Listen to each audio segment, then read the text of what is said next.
దళిత ఐక్యవేదిక ఆందోళనతో Rajamahendravaram sub collector కార్యాలయం వద్ద ఆందోళన నెలకొంది. డాక్టర్ పార్థసారథి ఆసుపత్రిని తెరిచే వరకు ఆందోళన విరమించేది లేదని భీష్మిస్తూ దళిత ఐక్యవేదిక నాయకులు శుక్రవారం సబ్ కలెక్టర్ వద్ద బైఠాయించారు. సబ్ కలెక్టర్ అనుపమాంజలి ఆదేశాలు ఇచ్చినప్పటికీ ఆసుపత్రి తెరిచేందుకు రెవెన్యూ, వైద్య, ఆరోగ్య శాఖ అధికారులకు పోలీసులు సహకరించడం లేదని నిరసన వ్యక్తం చేశారు. ఇదే సమయంలో సబ్ కలెక్టర్ తో ఎస్సీ ఎస్టీ మానిటరింగ్ కమిటీ సమావేశంలో పాల్గొనేందుకు వచ్చిన Rajamahendravaram MP, YCP parliamentary party chief Margani భరతరామ్ను దళిత ఐక్యవేదిక నాయకులు నిలదీశారు. దీనిపై ఎంపీ భరతరామ్ మాట్లాడుతూ రాజమహేంద్రవరంలో గోండాయిజం, రౌడీయిజం చేస్తే ఊరుకునేది లేదని, దీనిపైనే తాను పోలీసు అధికారులతో మాట్లాడడం జరిగిందన్నారు.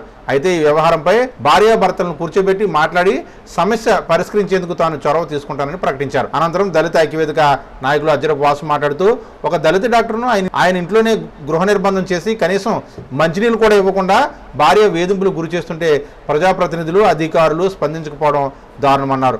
రాష్ట్ర ముఖ్యమంత్రి వైఎస్ జగన్మోహన్ రెడ్డిని నమ్మి దళితులు ఓట్లేస్తే కనీసం వారి బాధలు పట్టించుకోవడం లేదన్నారు. సారథి భార్య చంద్రకళ వెనుక ఉన్న దళిత వ్యతిరేక శక్తులు ఎవరో బయట పెట్టాలని డిమాండ్ చేశారు. కాశీ నవీన్ మాట్లాడుతూ ఆసుపత్రి తెరవాలని సబ్ కలెక్టర్ డైరెక్షన్ ఇచ్చినా పట్టించుకోవడం లేదన్నారు. రోగులు ఇబ్బంది పడుతుంటే పట్టించుకోవడం విచారకరమన్నారు. సీఎం జగన్ ఎప్పటికైనా ఈ విషయంపై దృష్టి సారించి పరిష్కరించాలని డిమాండ్ చేశారు. దళిత ఐక్యవేదిక నాయకులు వైరాల అప్పారావు, ఇసుకపట్ల రాంబాబు, పట్నాల విజయకుమార్, కోరంత భాగ్యరాజ్, తురకల నిర్మల, నిరీక్షణ జేమ్స్, తిరగటి దుర్గా, సోమాబతుల విజయకుమార్ తదితరులు ఈ కార్యక్రమంలో పాల్గొన్నారు. న్యాయం ఏ రకంగా ఉందో చట్టం, పోలీస్ వ్యవస్థ ఉంది, అదేవిధంగా కోర్టులు ఉన్నాయి, ఖచ్చితంగా ఇవి చేస్తాయి. ఇప్పుడు నేను మాట్లాడిన పాయింట్ ఒకటే మాట్లాడాను, డిపార్ట్మెంట్తో కానీ ఎవరితోనైనా మాట్లాడిన మాట ఒకటే మాట్లాడాను.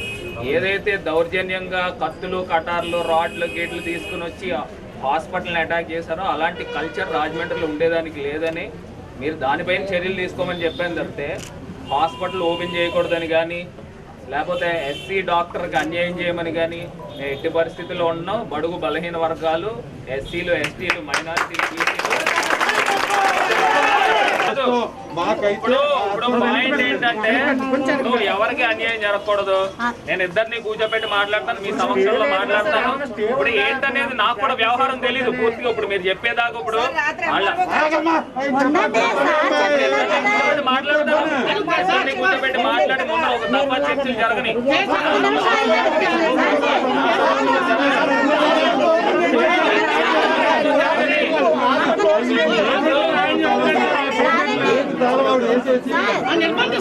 నా సమక్షంలో జరగని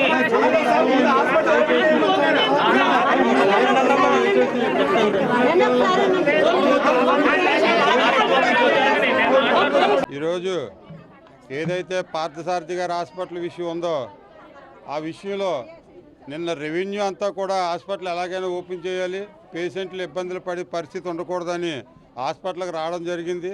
రాత్రి 12 గంటలు అవుతున్నా సరే ఎవరో తెరవడానికి సాహసించకుండా ఒక ఆడావిడి ఒక డాక్టర్ని రౌడీజం చేసి ఇంట్లో చాలా అస్తవ్యస్తంగా పెట్టి ఒక రూమ్లో బంధించి అతనికి ఒక కాఫీ కానీ, ఒక టీ కానీ, ఒక భోజనం కానీ వెళ్ళటానికి లేకుండా గేటుకి తాళం వేసి ఆవిడ ప్రవర్తించిన తీరు నిన్న మొత్తం అందరూ చూశారు, జనం అందరూ కూడా చూశారు నిన్న.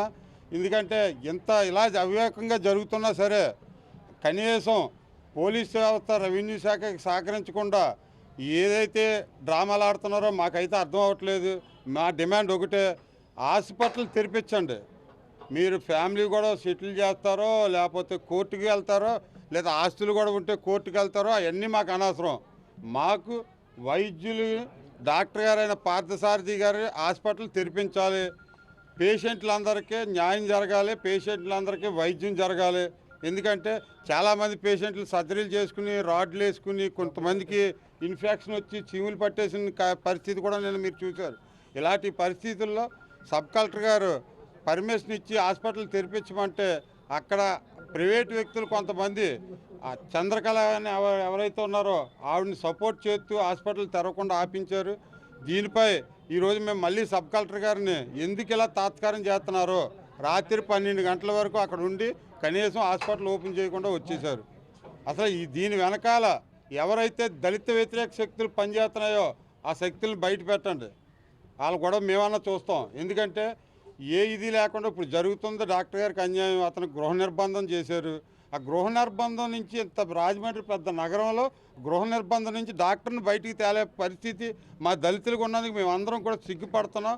ఎందుకంటే మేము ఎంతో గౌరవంగా జగన్మోహన్ రెడ్డి గారి నాయకత్వంలో ఎస్సీలకి అందరికీ కూడా న్యాయం జరుగుతుందని మేము ఓట్లేసాం. మా సమస్యని ఆయన దాకా తీసుకెళ్తున్నారో లేదో తెలియదు, కానీ ఇక్కడ దళితులు అన్న వాళ్ళని అణిచివేయబడుతున్నారో ఇది మాత్రం ఖచ్చితంగా మేము ఒప్పుకోం. ఇదే పరిస్థితి కొనసాగితే మాత్రం దళితులందరూ కూడా ఏది చేయడానికనే సిద్ధపడతామని చెప్పి ఒక కార్యాచరణ రూపొందించామని ప్రకటిస్తున్నాం.